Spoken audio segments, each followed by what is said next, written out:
Hey everybody, Dr. Jensen, more help with Lab 2.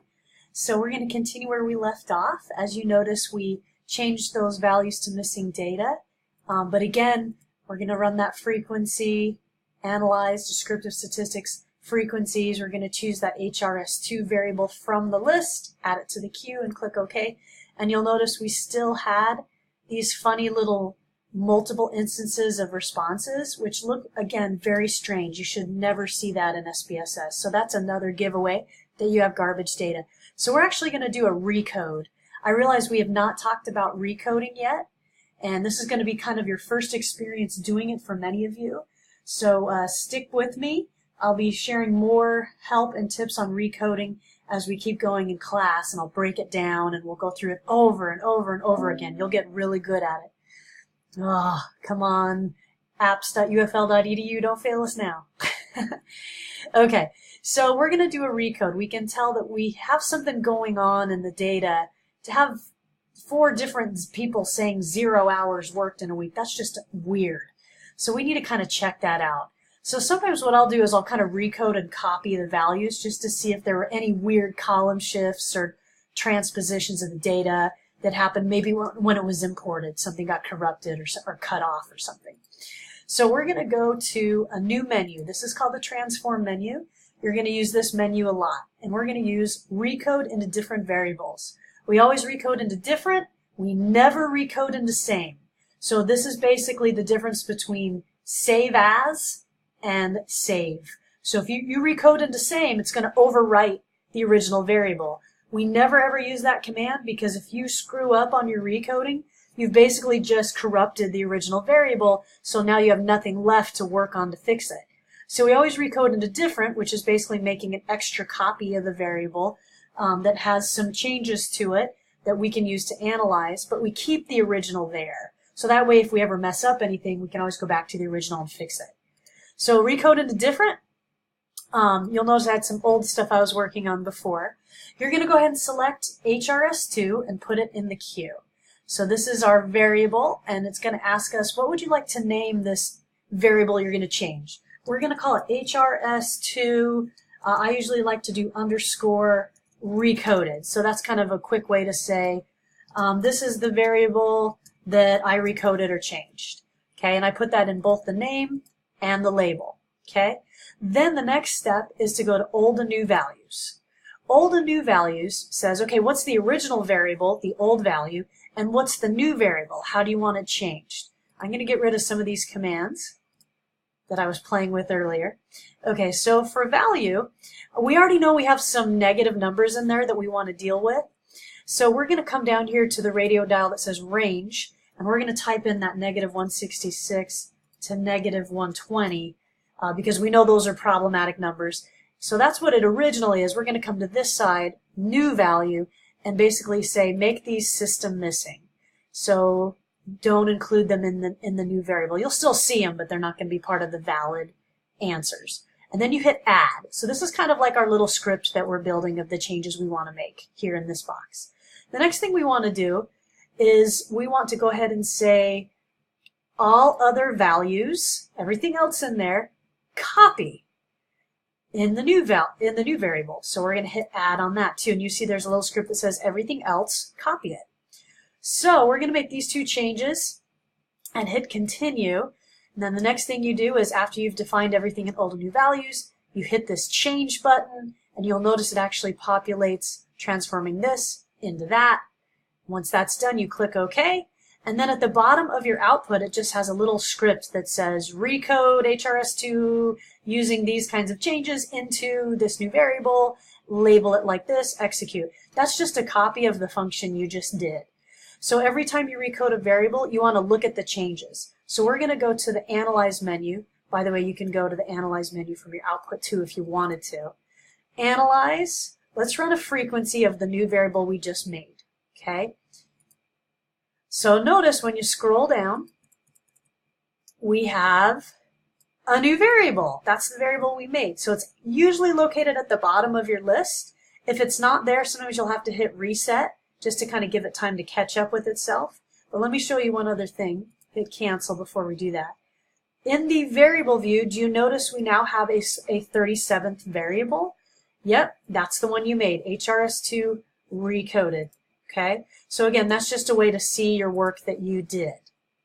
All right, so now then, we're going to go to Analyze, Descriptive Statistics, and Frequencies. There's our HRS2. That's the original variable. I like to leave that in there, and then I like to put my new variable in there, kind of side by side, and then click OK. So now we have, there's our statistics box. Here's the original one with all those multiple zeros, ones, and twos. Okay, there's our missing data underneath that. Here's our recoded variable, right? Now we start to see why there are multiple zeros and ones and twos. It looks like people reported their hours worked in decimals. When we copied the data, it actually revealed that it wasn't really a 3, it was a 3.1 or a 3.2 or a 3.5. So it looks like the data was corrupted. It actually cut off those little decimal points. So that's why we have so many multiple instances of a 2 and a 3 and a 1. And that's okay, that's not a big deal. But look over here. So we actually have a negative 0.10 that 560 people said that they worked in a week. Again, that's an error. And you're like, well, hey, I thought we set all the negative values to missing, so they wouldn't be included.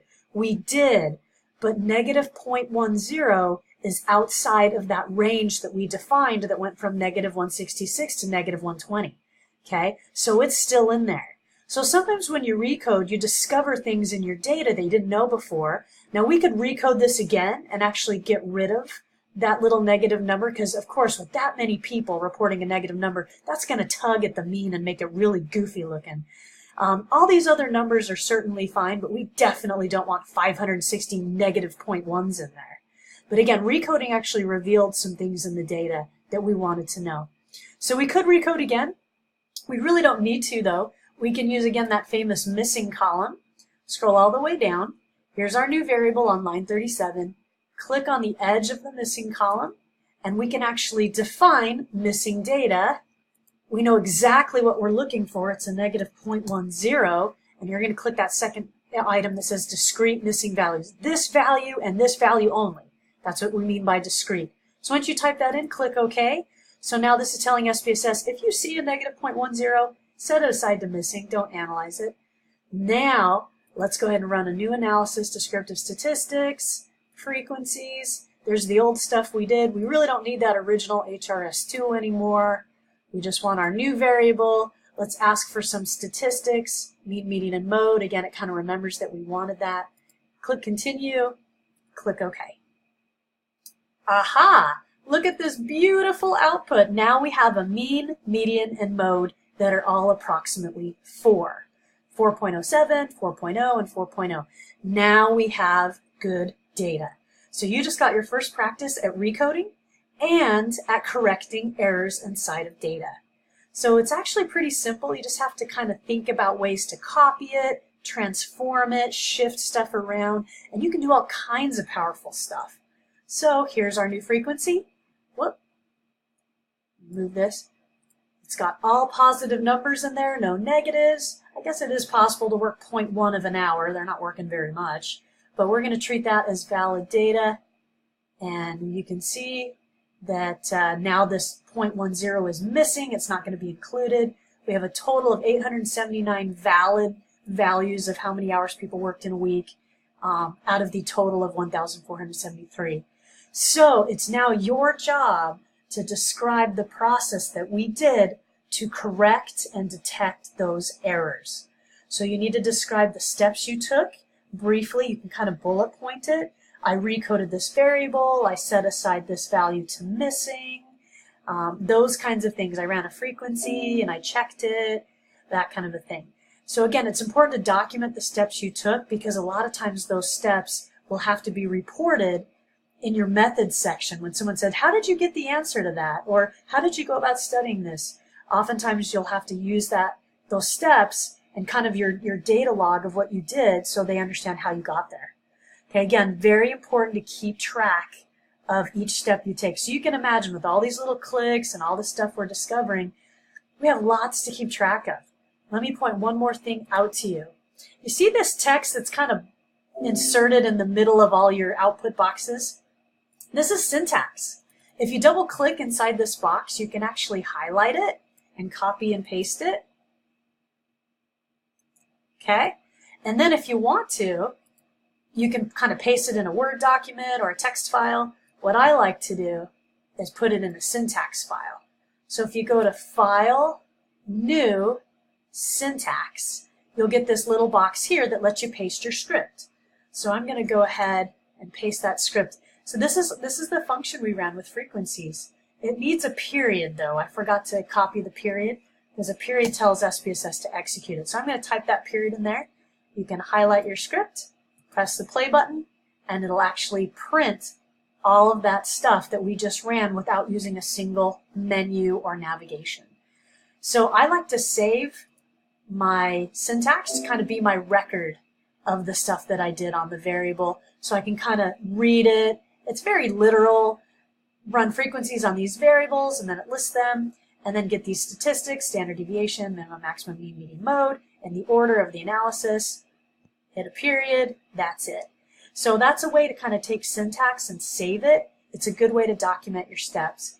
We're actually finished with this data set, so you can save these files in a folder for safekeeping if you want to practice. We're probably not going to be using them in the future, so once you're done with Lab 2, you're probably all set. All right, so we are all finished. If you have any questions, let me know. Thanks. Bye-bye.